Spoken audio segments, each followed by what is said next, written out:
म्हणजे साधा आपला नगरसेवक आज निवडून आला की पुढच्या वर्षी तो कोट्याधीश असतो. त्याची चौकशी का नाही होत? म्हणजे मला कळतं की हा भ्रष्ट आहे,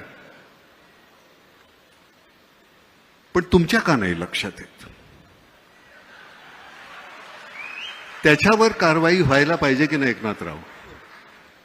म्हणजे तुम्ही मी 100 रुपये आल्यानंतर 30 रुपये इन्कम टॅक्स भरतोच, 18 रुपये तुम्ही अजून जीएसटी घेता.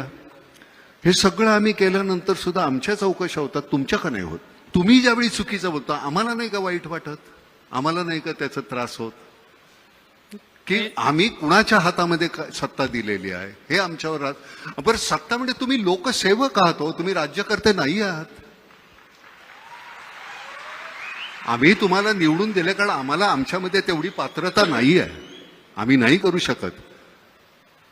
हा कारभार तुम्हीच चालवा आमच्यासाठी, आणि तो आमच्यासाठी चालवत राहा.